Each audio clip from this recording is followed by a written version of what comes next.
Olá, pessoal. Então, eu estou aqui na videoaula de hoje para explicar para vocês sobre as variáveis que configuram a prática de ensino, que são apresentadas pelo Anthony Zabala num livro chamado A Prática Educativa: Como Ensinar, tá?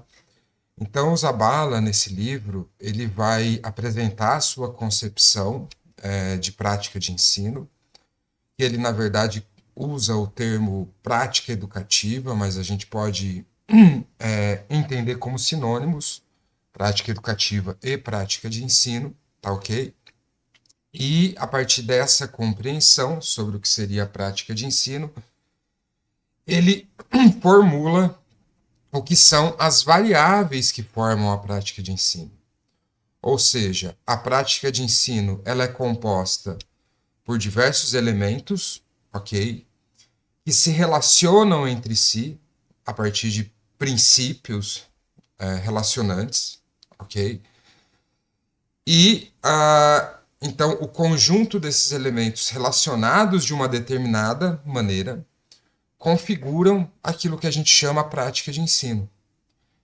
E esses elementos, eles podem aparecer de diversas maneiras na prática de ensino. E por isso que são variáveis, ok? Então, por exemplo, né, a prática de ensino tem determinados conteúdos, tá? Que são os assuntos acerca das quais a prática de ensino ensina, aborda. Esses conteúdos, eles podem ser de diversos tipos. Portanto, né, o conteúdo é uma variável da prática de ensino. O conteúdo, ele pode ser um conteúdo das ciências biológicas, um conteúdo das ciências da natureza, das ciências humanas, das linguagens, das artes, certo? Então, o conteúdo é uma variável da prática de ensino, bem como o objetivo, ok? Então, a respeito de determinados conteúdos, a gente pode ter diversos objetivos, levando em consideração que o resultado que a gente espera da prática de ensino é a aprendizagem. Esses objetivos eles sempre vão descrever as aprendizagens que se espera alcançar. E essas aprendizagens podem ser também de diversos tipos, tá? Sempre relacionando processos cognitivos a determinados conteúdos de conhecimento. Então, se a gente fizer, né, entender como parâmetro a aprendizagem ou o desenvolvimento cognitivo do pensamento do aprendiz e como que ele usa a linguagem e o pensamento para resolver problemas de mundo, então esses objetivos eles sempre vão, né, descrever processos de pensamento, processos cognitivos aplicados a determinados conhecimentos,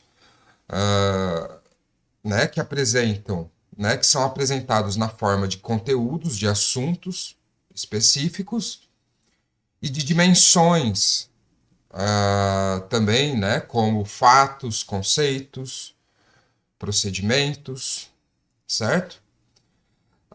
Então, os objetivos também são variáveis da prática de ensino, assim como os critérios que nós adotamos para essa prática. Então, né, a gente pode dizer que, como critério da prática de ensino, nós queremos uma aula em que o estudante, né, o aprendiz, seja ativo, ou que a aprendizagem seja centrada, que a prática de ensino seja centrada no estudante. Então, esse é um critério que a gente adota, que pode ser outro também, né? Então, a gente pode adotar o critério de uma aprendizagem mais passiva e mais conteudista, de modo que a centralidade da prática ocorre no professor, e, por sua vez, tem a tarefa de fazer a transposição didática expositiva, né, do máximo de conteúdo possível que couber dentro de um intervalo de tempo, né, em que ele tem para trabalhar. Então, a gente pode ter diversos critérios. Tá? E tanto esses critérios, quanto esses conteúdos, quanto esses objetivos, eles vão fazer efeito, né, naquilo que o professor planeja para sua aula, né, em termos do que ele teoriza, né, ou a forma como ele explica que a prática de ensino irá ocorrer. Quais são as atividades e a sequência dessas atividades na aula, né? Qual será o espaço e o tempo em que a aula vai ocorrer, como que os conteúdos vão estar organizados, como que os critérios, como que se darão os critérios de avaliação dessa prática de ensino. Tá? Então, por isso que a gente chama, então, os elementos que formam a prática de ensino e a maneira como eles se relacionam entre si de variáveis, porque varia a depender, né, dos diversos exemplos e possibilidades de prática de ensino. Tá bom? Então, né, esse diagrama que eu estou apresentando para vocês é o diagrama que descreve essa concepção da prática de ensino exposta por Zabala e enumera os elementos que compõem a prática de ensino e estabelece as relações que eles têm entre si, que eles estabelecem entre si. Tá? Esse diagrama aqui ele é apresentado no final do primeiro capítulo do livro do Zabala, no capítulo introdutório, em que também o autor ele apresenta de uma forma bastante sintética e resumida a concepção de prática de ensino que leva até esse modelo.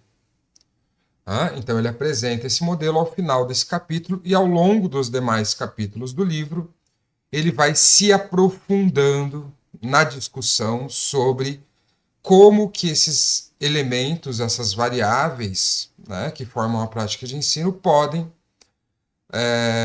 se diversificar, variar,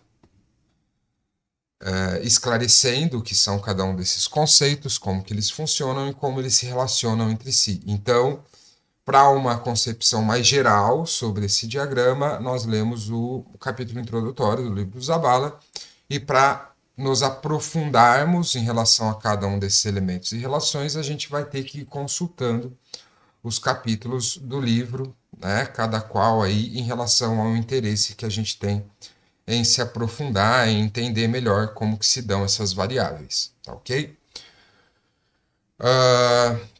Então, né, de onde a gente poderia começar lendo esse diagrama? Das fontes de conhecimento docente. Tá?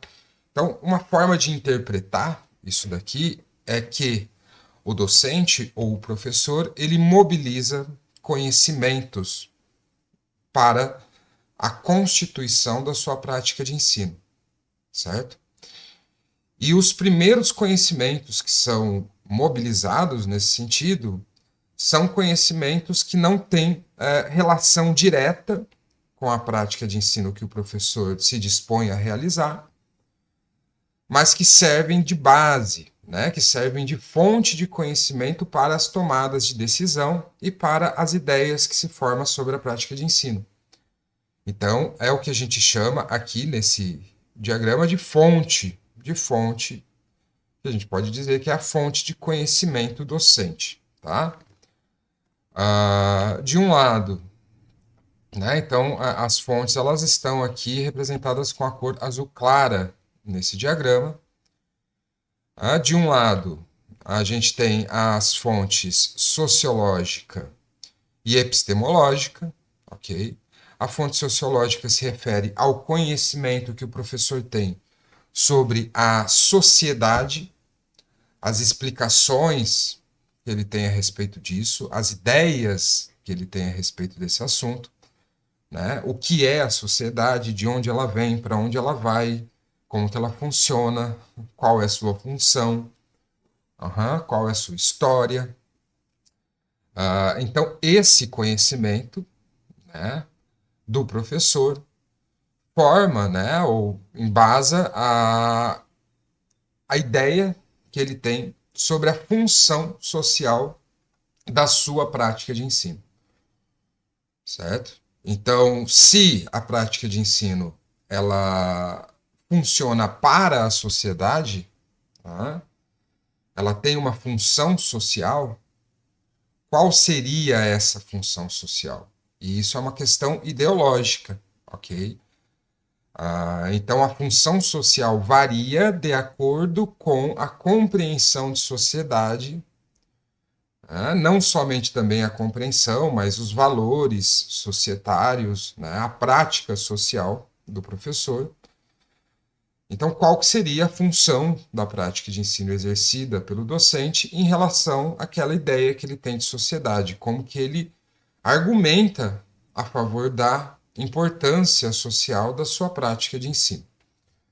E essa função que o professor, que o docente idealiza para a sua prática de ensino, ela serve, por sua vez, como base, como argumento, para a definição dos objetivos e do conteúdo a ser ensinado, certo? Então a gente pode compreender que os objetivos e os conteúdos, eles dependem, né, a seleção deles, a escolha deles, depende da função que o professor entende ocorrer da sua prática de ensino. Mas não só em relação a isso, mas também em relação ao que ele entende como sendo conhecimento, tá? Que é o que a gente chama de fonte epistemológica, né? Epistemologia, o estudo, né? A compreensão, a discussão do que é o conhecimento, de onde ele vem, para onde ele vai, qual é a sua função, qual é a sua história, certo? Qual é a sua estrutura. Então, o professor ele tem que ter um conhecimento sobre o conhecimento, principalmente em relação ao conhecimento da sua área de atuação, seja ciências da natureza, ciências humanas, as linguagens, certo? Então, é esse conhecimento do conhecimento, né? E somado à função social que o professor idealiza para a sua prática, é o que serve de base para as decisões que ele toma sobre os objetivos e conteúdos da sua prática de ensino. Ok? Como docente aqui, a gente pode também entender outros níveis de atuação, às vezes que não somente os profissionais formais da educação básica, como também outras práticas de ensino não formais que ocorrem, como a gente também pode pensar naqueles planejadores do currículo, né, como aquelas pessoas que não vão atuar diretamente enquanto docentes, mas que vão dar as diretrizes de como ensinar, né, e os modelos e as propostas, tá bem? Então, esses atores docentes, né, que participam da realização da prática de ensino, além dos conhecimentos sobre sociedade e sobre conhecimento, também partem de conhecimentos sobre a psicologia, né, ou sobre o comportamento, o desenvolvimento e a aprendizagem humana. Então, essas concepções docentes sobre a relação, em relação ao que é o comportamento, de onde ele vem, para onde ele vai, né? Qual é a sua função,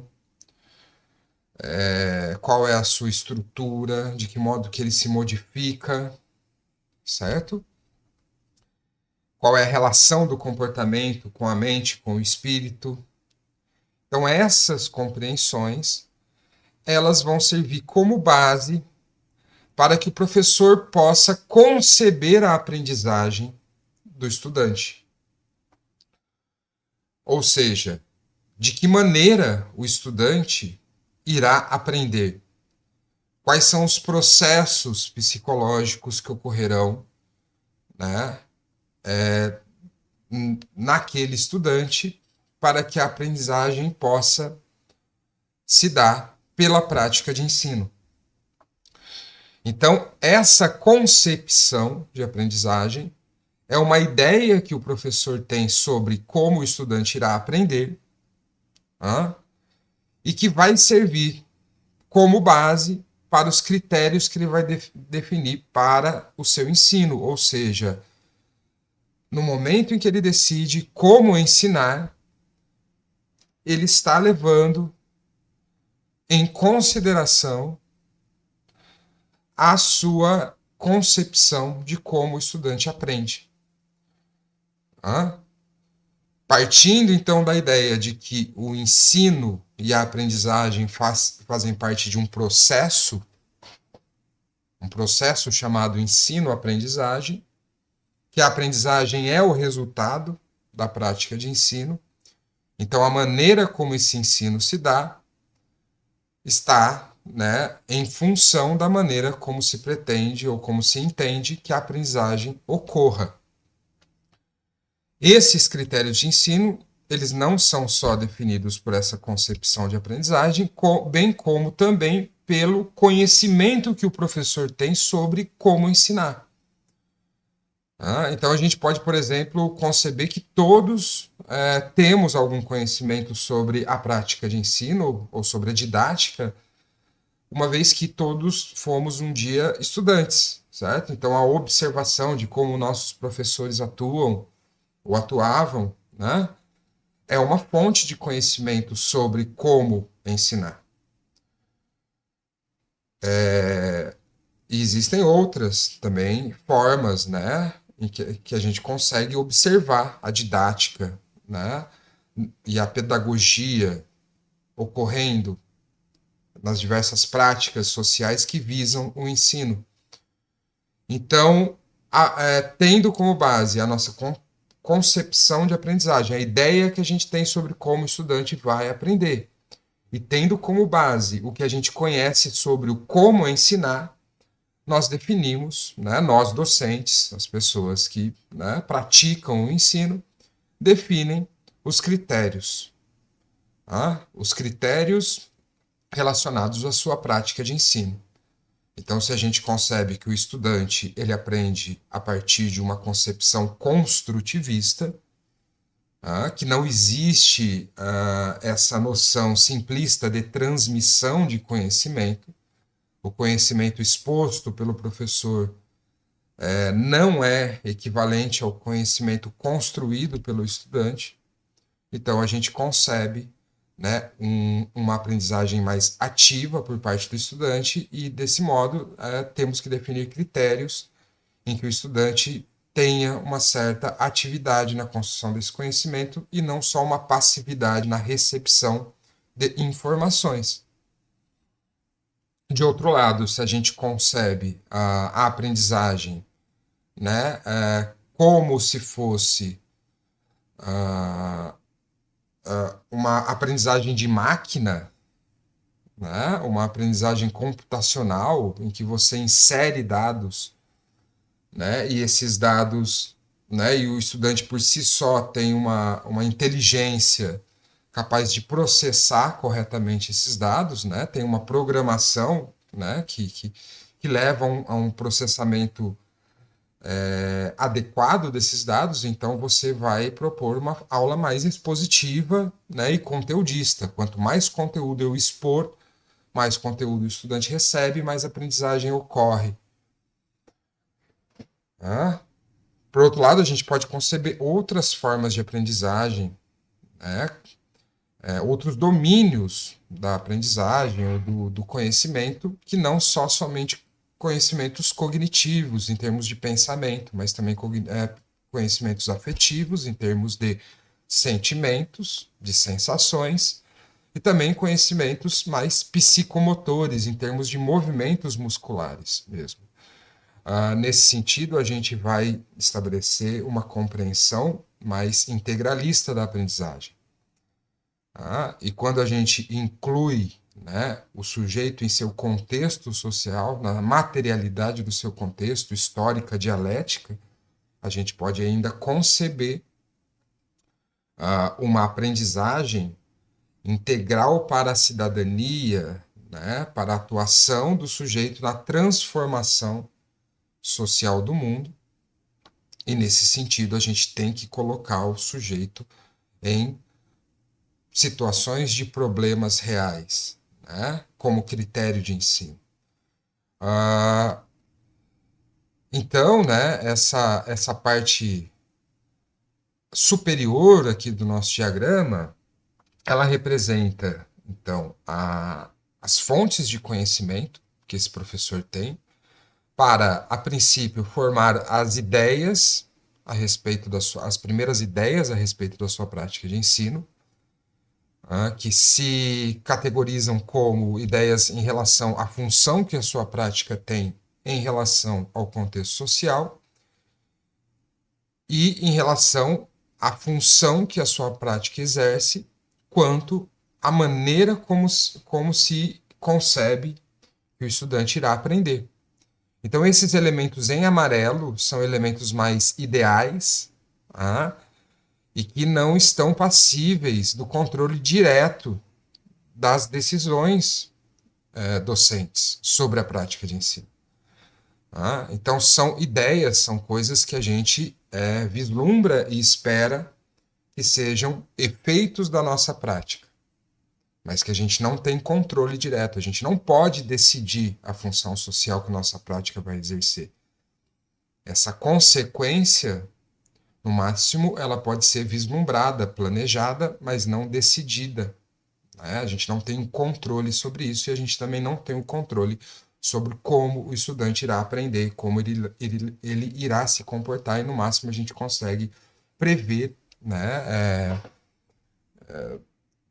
conceber, vislumbrar essas coisas para que a gente possa tomar as nossas decisões enquanto docentes. E as decisões, elas estão aqui representadas em azul pelos objetivos, conteúdos e critérios. Então, objetivos, conteúdos e critérios da prática de ensino são decididos pelo professor, pelo educador, pelo docente, ok? São elementos decisórios. E essas decisões, elas servem, por suas vezes, como base para a elaboração da prática de ensino. Num primeiro momento, uma elaboração teórica, ou seja, uma explicação sobre como se dará ou como se pretende que ocorra a prática de ensino, em termos das atividades didáticas que a comporão e de como essas atividades vão estar organizadas ao longo do tempo em relação a uma sequência que elas podem estabelecer entre si. O que a gente pode dizer é que para que ocorra a prática educativa, para que se tenha uma prática educativa, a unidade mais básica é a atividade didática, porque a atividade didática, toda atividade didática tem associada a ela um objetivo educacional, ou seja, toda atividade didática se pretende que alcance, ou pretende-se que alcance, uma aprendizagem, em termos de processo cognitivo e de conhecimento sobre o qual esse processo se aplica. Mas também, e nunca se esquecendo, dos afetos, da formação de afetos em relação ao mundo, ou seja, dos sentimentos e das sensações, como também dos movimentos que são aprendidos, do domínio psicomotor do conhecimento. Então, cada atividade didática, deve servir para promover um desses objetivos de aprendizagem, para alcançar uma dessas aprendizagens. Então, da mesma forma que a gente pode dizer que um ser vivo, a unidade básica de um ser vivo é uma célula, a unidade básica de uma prática de ensino é uma atividade didática. Assim como um organismo pode ser unicelular, uma prática de ensino pode conter apenas uma atividade didática. Certo? No entanto, organismos mais complexos possuem várias células, são pluricelulares, multicelulares. Da mesma forma que práticas de ensino mais complexas e que têm, né, objetivos mais ambiciosos, elas vão ter mais de uma unidade, de uma atividade didática. Então, essas unidades didáticas, elas ocorrem dentro de uma determinada sequência, certo? E a sequência dessas atividades didáticas, ou várias sequências de atividades didáticas, é o que formam unidades didáticas, certo? Que tem níveis de complexidade, de exigência e de ambição maiores em relação aos objetivos que querem atingir. Tá? Nessas atividades didáticas, ou nessas sequências, ou nessas unidades, sempre ocorrem relações interativas. Por quê? Porque o ser humano, né, ele aprende em interação com o mundo. Então, essa é a maneira como nós aprendemos, de forma interativa. E a gente pode dizer que a interação básica para qualquer aprendizagem é a nossa interação com o objeto de conhecimento, com aquilo sobre o qual nós queremos, com aquilo sobre o que queremos aprender. No entanto, na prática de ensino, ocorrem relações interativas mediadas, né, pela atividade de docência, pelo professor, ou por aquele que pretende ensinar. Então, nós somos muito bem capazes de aprender em contato direto com o mundo sem que ocorra essa mediação. Isso é natural. Ou a gente pode aprender em contato direto com o mundo somente pela mediação, né, pelo atravessamento da nossa cultura. Mas para que ocorra a prática educativa, a aprendizagem ocorre mediada pela docência ou pelo professor, né?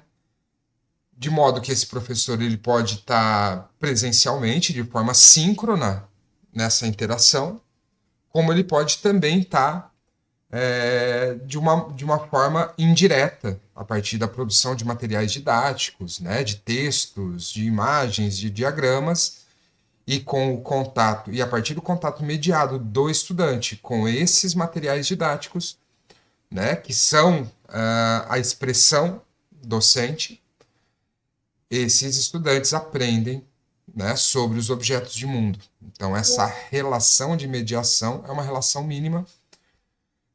No entanto, o estudante ele pode interagir com outros objetos dessa mediação também, com múltiplos objetos de mediação, tá? Que não são só a figura do professor, ou não são só a figura daquele que pretende ensinar, mas também os colegas de estudo, né? Os colegas de turma, de classe,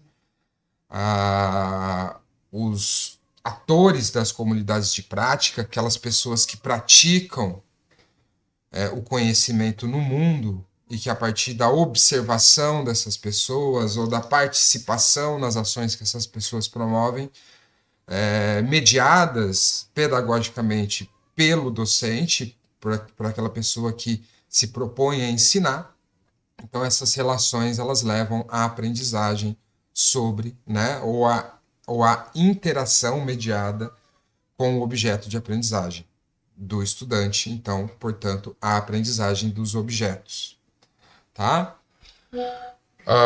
Então, essas relações interativas elas sempre vão ocorrer mediadas do sujeito com o objeto, e é importante que o professor, ou o docente, ou aquele que se proponha a ensinar, em sua prática educativa, ou naquilo que ele explica que será, ou que é a sua prática educativa, que ele explique também os tipos de relações que vão ocorrer entre o estudante, o aprendiz, o objeto do conhecimento, e os elementos que mediam essa relação de aprendizagem. Tá? A organização social, ou seja, como que os indivíduos, né, que formam o cenário da prática de ensino, eles vão estar dispostos socialmente nessa prática. Se a gente vai organizá-los, né, por exemplo, por uma lógica de nivelamento, em que todos os estudantes que participam da prática, eles tenham formado, né, conhecimentos semelhantes ou estejam em níveis de aprendizagem, de desenvolvimento semelhantes entre si. A gente também pode partir de uma lógica multisseriada, né, em que os estudantes estariam em diversos níveis de desenvolvimento, de aprendizagem diferentes, e que essa diversidade de níveis ela vai contribuir com a nossa prática. E isso daí, vejam, depende muito da concepção de aprendizagem que a gente forma, né? Então, se a gente concebe que para que o estudante aprenda, né, da maneira como a gente pretende que ocorra, temos que, né, como critério da prática de ensino, que colocá-lo em interação com estudantes de níveis de conhecimento superior ou inferior ou diferentes dele, né? Então a gente organiza dessa maneira.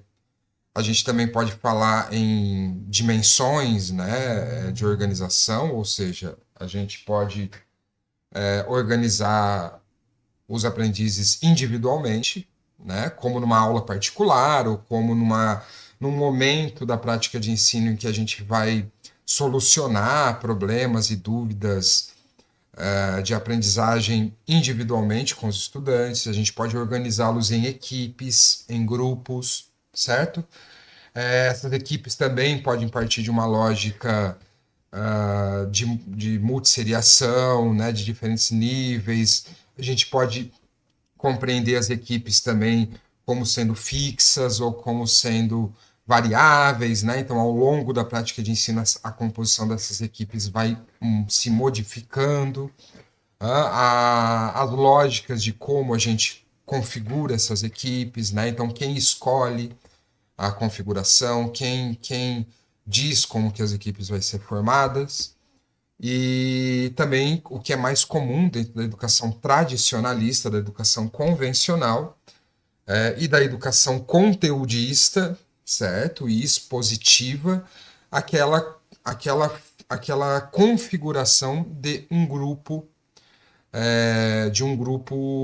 único, né? Então todos aqueles estudantes eles vão formar um grupo único para os quais os estímulos, né, as informações, as ações educativas, elas serão voltadas, né? Então não vai ter uma atenção individual, não vai ter uma segmentação desses estudantes, uma compreensão analítica sobre seus diferentes possibilidades, engajamentos e aprendizagens.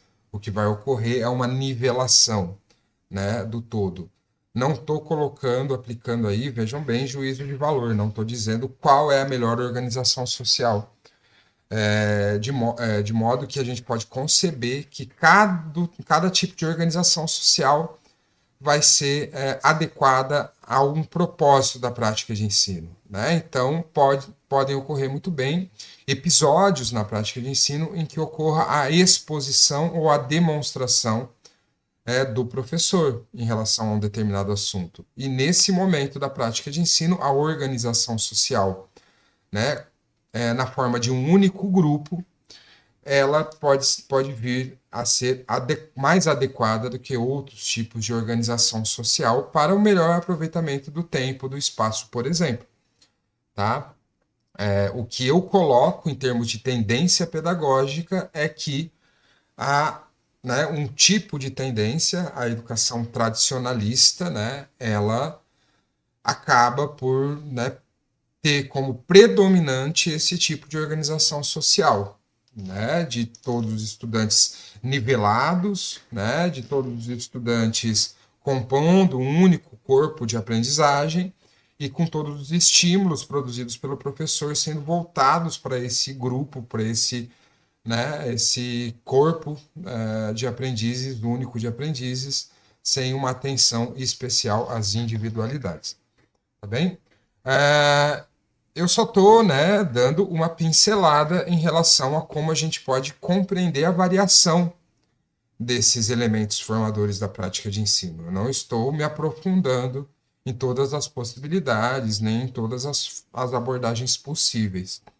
Né? O que a gente pode dizer é que, por exemplo, o Zabala, apesar de apresentar essa concepção da prática de ensino, essa forma de organização, ele também não faz isso. Né? Ele fala a partir de uma abordagem específica, né? Ele contempla um determinado número de variações e tipos de variações específicos, mas, obviamente, a gente depende de outros referenciais para compreender todas as formas possíveis de variação da prática de ensino. Tá?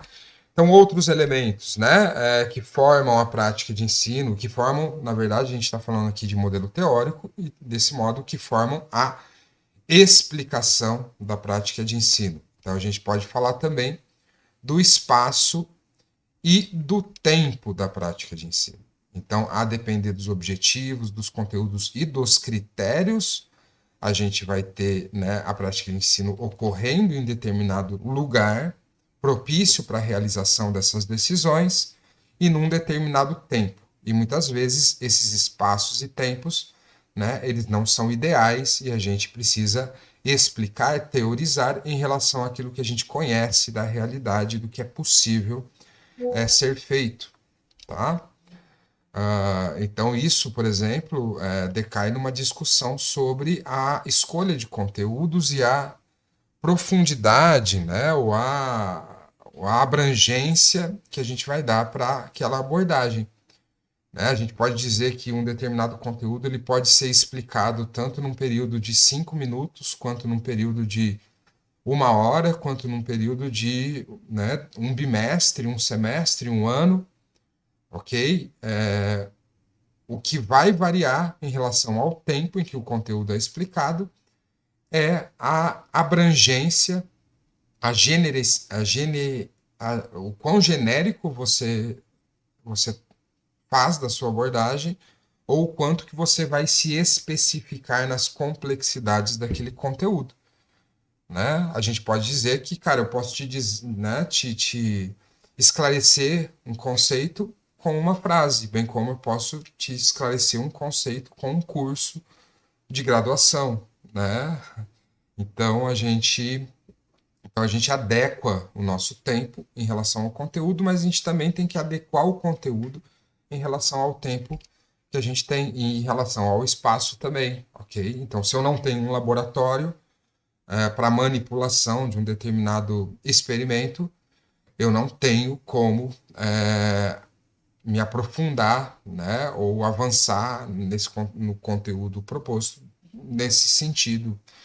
E o contrário é igualmente verdadeiro, né? Então, se eu se eu tenho um determinado conteúdo e não tenho espaço para realizá-lo, né, algo precisa ser transformado na materialidade das coisas, né? Precisa ser construído um laboratório para que esse conteúdo seja abordado, bem abordado, certo? A organização desse conteúdo também importa, né? Então, como que esse conteúdo vai aparecer em relação aos demais conteúdos? Ele é um conteúdo subordinado a conteúdos mais abrangentes, né? Um conceito, por exemplo, ele está subordinado a um conceito mais amplo, ele está representado por conceitos mais específicos, certo? A gente vai partir de um conteúdo mais complexo até um conteúdo mais simples, ou ao contrário, do conteúdo mais simples ao mais complexo, do todo para as partes, das partes para o todo, do que veio antes na história para o que veio depois na história, né? Ou, né, ao contrário, né, do que ocorre na contemporaneidade, a gente vai fazer aí um caminho inverso na história, dali para trás. Se a gente vai organizar esses conteúdos em forma de caixas estanque, né? Então, agora esse conteúdo, agora esse conteúdo, agora esse conteúdo. Então, a gente vai somando os conteúdos entre si. ou se eles vão se interrelacionar de alguma forma, vai haver uma interdisciplinaridade nos conteúdos, ou a gente não vai adotar caixinhas de conteúdo, pelo contrário, a gente vai partir da transdisciplinaridade, né, do olhar para o mundo sem uma visão disciplinar, sem uma visão conteudista. E dessa concepção transdisciplinar a gente avança para uma concepção disciplinar, não sei, né? Ou pluridisciplinar. A gente tem várias disciplinas do conhecimento, mas elas não necessariamente se articulam entre si para o estudo da realidade. Tá? Os materiais curriculares também fazem parte da nossa prática de ensino, na medida em que eles são materiais de desenvolvimento curricular. Então, a gente não está falando propriamente do currículo, apesar de o currículo ser um material curricular, mas a gente pode abranger para toda forma de material, né, que auxilia no desenvolvimento das propostas curriculares, ou seja, no desenvolvimento daquilo que a gente decide como sendo o nosso objetivo, o nosso conteúdo, os nossos critérios.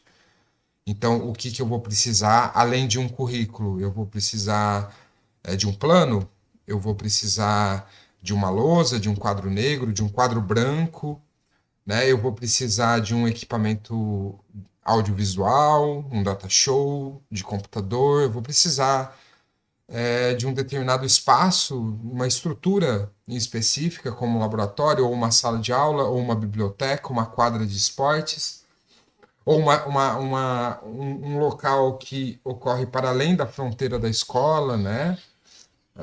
Numa excursão, uma floresta, um museu, uma fábrica, uma central de tratamento de esgoto. Eu vou precisar de materiais, né, ditos didáticos, né, aqui no Brasil, que são os livros didáticos, né, ou os livros paradidáticos. Eu vou precisar de internet, de consulta na rede. Qual material vai ser do professor? Qual material vai ser de uso exclusivo do estudante? O caderno, a borracha, o lápis, um compasso, uma régua, né, determinados tipos de material de acesso, de transporte, de conforto, né? Tecnologias, então tudo que materialmente estrutura a prática de ensino e dá sentido em relação àquilo que foi definido em relação a ela, a gente pode chamar de material curricular. E por último, e não menos importante, a avaliação, certo? Então, a prática de ensino,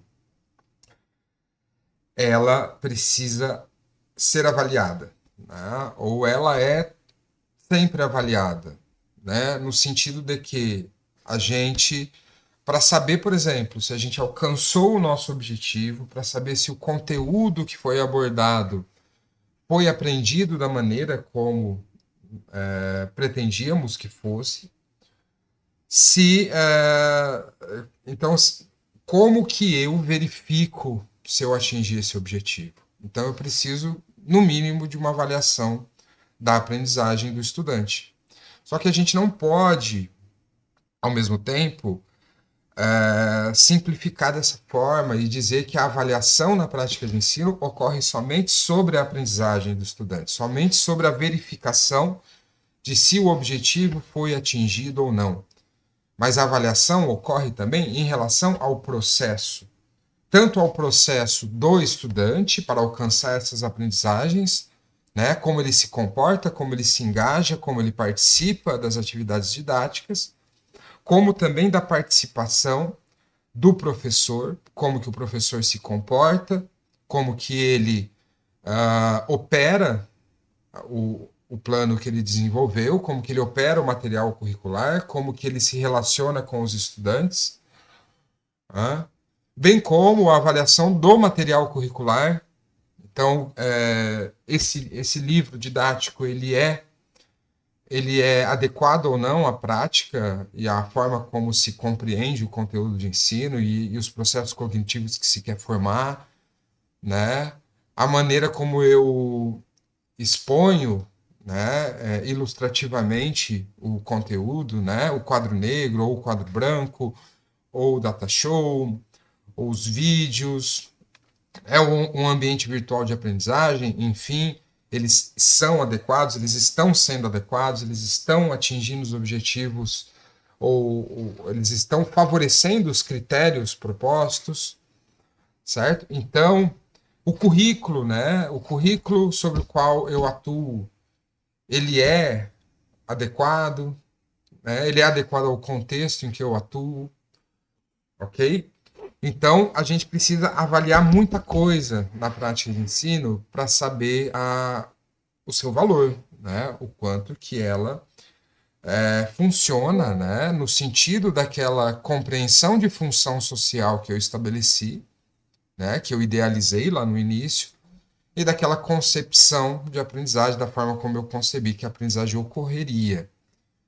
A avaliação, né, ela demanda de uma análise e uma análise demanda de um material a ser analisado. Então, a prática de ensino, ela precisa ser criteriosa o suficiente para que se produza informação, né, que será posteriormente analisada, tanto quantitativamente quanto qualitativamente, a partir de diversos procedimentos e concepções de análise, certo? Então, o método como se analisa a informação é variável, é bastante diverso dentro da prática de ensino. Em todo caso, a gente precisa desse material a ser avaliado, né? Uma ideia que eu gosto de defender é que não existe na prática de ensino uma atividade que é avaliativa e que não é didática. Na verdade, na prática de ensino, como eu já disse, a unidade básica é a atividade didática, é aquela atividade que serve para alcançar o objetivo de aprendizagem proposto. A avaliação, ela deve ocorrer sobre a informação, né, produzida, fornecida, né, pela atividade didática. Então, a atividade didática ela tem que ser planejada para produzir informações a serem avaliadas, analisadas e avaliadas, a produzir material que vai passar por uma análise e por uma avaliação. Então, né, uma prova, né, um momento específico da prática de ensino, que é uma prova, é um questionário que os estudantes têm que responder, né? Isso é uma atividade que, a princípio, deve servir para alcançar o objetivo de aprendizagem, que deve servir para ensinar, mas que ela é organizada de uma determinada maneira que se produz, a partir dela, se produz informação rica para ser analisada, né? E, portanto, para ser, né, a partir da análise, ser compreendida e ser definida o seu valor, definido os seus valores didático-pedagógicos. Ou seja, o quanto que os resultados dessa atividade didática, eles, né, ou a forma como essa atividade didática ocorreu, né, no seu processo, quanto de valor tem em relação àquilo que eu quero alcançar. Tá? E a avaliação ela pode ocorrer, né, em sentidos diferentes, com sentidos diferentes. Então, uma avaliação ela pode servir, por exemplo, como apenas um diagnóstico, apenas, né? Não é só isso, né? Não é pouca coisa, mas ela pode servir e ela deve servir como diagnóstico da prática de ensino. Ou seja, aquilo que eu teorizei, aquilo que eu modelei, aquilo que eu expliquei que será a minha prática de ensino, que eu planejei, é adequado ao que está, né, ao contexto que eu encontrei, certo? Então a gente planeja e a gente aplica num determinado contexto. No momento que a gente aplica aquilo que a gente planejou, aquilo que a gente explicou que ia fazer, como que o contexto respondeu, como que o ambiente respondeu. Então a gente precisa estar atento a isso, para que a gente possa promover mudanças significativas e funcionais na nossa prática de ensino que alcancem aqueles objetivos que foram traçados. Ou que sejam favoráveis àqueles critérios que foram estabelecidos e definidos para a prática. Então, a avaliação diagnóstica, tá? A avaliação diagnóstica, ela serve para mudanças de plano ou para definições de caminhos, né? Então eu posso até ter caminhos pré-definidos em decorrência do resultado de uma determinada avaliação. Pô, se o estudante souber isso, o meu caminho vai ser o caminho A. Eu vou explicar as primeiras coisas de uma forma mais resumida, só para contextualizar onde a gente está, né? Formar aquela relação, né, de conhecimento com o conhecimento subsunsor, dentro de uma linguagem de aprendizagem significativa, né? Então, a partir disso, eu vou apresentar os novos conceitos. Ou, né, se a avaliação diagnóstica ela observar, né, um outro ambiente, né, ela revelar outros conhecimentos prévios, né, ou a inexistência de conhecimentos prévios, ou conhecimentos prévios que não estão tão amadurecidos quanto deveriam em relação àquilo que eu planejei para aprendizagem na minha prática. Então, né, então eu vou precisar explicar esses conceitos iniciais com mais calma, né, com mais dedicação, com mais profundidade, porque os estudantes ainda não formaram adequadamente esse conhecimento. Então, a avaliação diagnóstica ela vai servir nesse sentido, ela vai servir no sentido também, né, então algo que eu planejei fazer, né, como que eu fiz? Será que está dando certo? Será que eu estou conseguindo executar aquilo que eu planejei? Às vezes eu não estou conseguindo, às vezes por questões psicológicas, pessoais, individuais do professor, às vezes por questões materiais do ambiente onde a prática de ensino ocorre, determinada ação não foi possível de ser executada adequadamente, então eu preciso promover mudanças ou no ambiente ou naquilo que eu planejei para que as coisas ocorram adequadamente, né, da forma como deveriam ocorrer. Então, isso é o sentido da avaliação diagnóstica, né? Então, a gente pode até usar a metáfora por exemplo, um médico, né? Então, você vai lá e vai fazer um exame médico. Então, o médico ele pede lá um, um exame para diagnosticar que tipo de doença você tem. Pô, se é uma doença causada por um vírus, o tratamento é esse. Se é uma doença causada por bactéria, o tratamento é outro, né? Então, o diagnóstico na prática de ensino ele vai funcionar da mesma maneira. Pô, se as coisas estão se dando dessa maneira, o tratamento meu vai ser um. Se as coisas estão se dando dessa outra maneira, o meu tratamento docente, né, enquanto professor, vai ser outro tratamento. Tá legal? Então, essa forma como a gente explica como será ou como foi a nossa prática de ensino, na verdade, como será, né, a forma como a gente teoriza, né, a forma como a gente planeja, quando é aplicada no contexto educativo, né, o contexto educativo ele tem seus próprios condicionantes, que muitas vezes, né, não estabelecem uma relação fidedigna com aquilo que a gente conhece do contexto, certo? Então, o nosso conhecimento do contexto, ele é sempre um recorte, ele é sempre limitado, né? De modo que o contexto que a gente conhece é o contexto do presente e do passado. Como que será esse contexto no futuro? No máximo, a gente pode ter um vislumbre, né? E planejar, né, sobre esse vislumbre que a gente tem. Então, como que é a escola? Né? Como que são os estudantes? Como que eles se comportam? Como que é a sala de aula? Que recursos existem ali? Quais são os tempos? Quais são os espaços? Né? Só que quando a gente vai lá e aplica aquilo que a gente planejou, né, as coisas não são exatamente da forma como a gente pensa. E aí, o que acontece é uma transformação. Aquilo que ocorre na prática de ensino, aquilo que ocorre na prática educativa, muitas vezes se destoa daquilo que foi planejado para ocorrer ou daquilo que foi explicado sobre a ocorrência. Então, eu defini uma determinada atividade didática a ser promovida em determinado tempo. No entanto, por fatores do contexto educativo que eu não previ ocorrerem, aquela atividade não pôde, né, não coube dentro daquele tempo. Como eu disse, né, esses elementos do contexto podem ser elementos individuais e psicológicos do próprio professor. Ele pode não ter conseguido psicologicamente, em termos de comportamento, lidar com aquilo que ele decidiu fazer.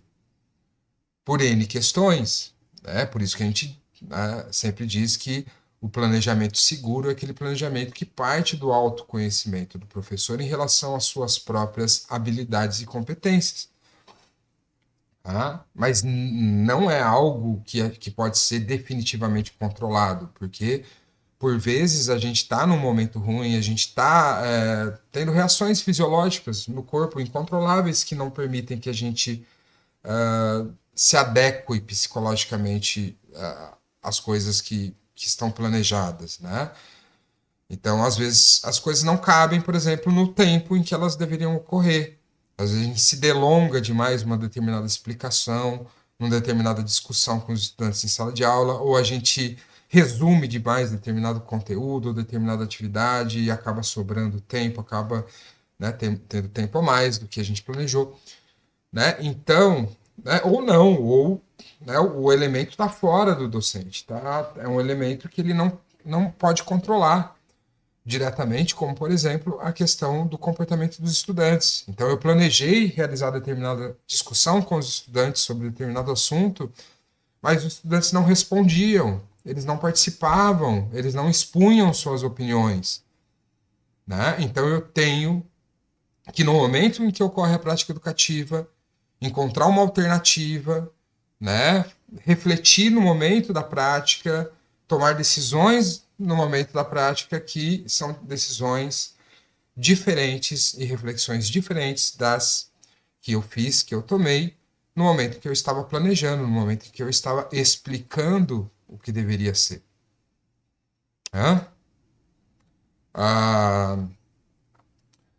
Então, né, a forma como as sequências e as atividades didáticas ocorrem na execução, né, na materialização da prática educativa, no momento em que ocorre aquilo que eu planejei, aquilo que eu decidi, aquilo que eu idealizei.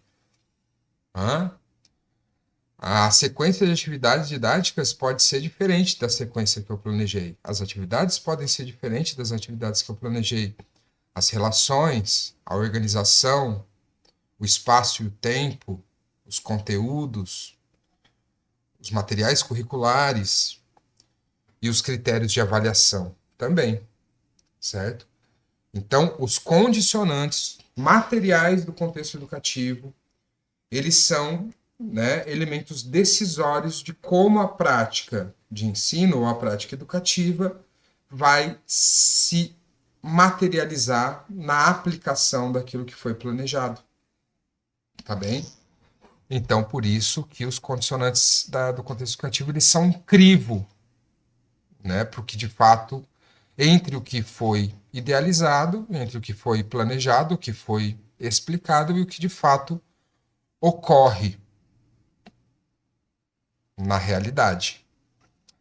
Tá bem? Então, essa concepção de prática educativa é uma concepção bastante útil para a gente, porque a partir dela a gente não só consegue analisar, explicar e avaliar a prática educativa, como também a gente pode planejar a nossa prática educativa a partir dessa concepção, levando em consideração todos os elementos e como eles variam na formação dessa prática, certo? E a gente pode, a partir disso, também ficar atentos e conscientes de todos os elementos que estão influenciando nas coisas que a gente pensa, que a gente decide e que a gente pratica, planeja e pratica em relação à prática educativa. Tá bem? Então, para um conhecimento mais complexo aprofundado, né, sobre essa concepção de prática educativa, precisamos, né, recorrer ao material do Zabala, ler a prática de ensino, como ensinar, aquele livro, né, primeiro, como eu já disse, um primeiro entendimento sobre essa concepção ocorre no capítulo introdutório do livro, né, e os outros capítulos eles vão, né, aprofundando em relação à compreensão, né, dos elementos que formam a prática educativa. Tá bem?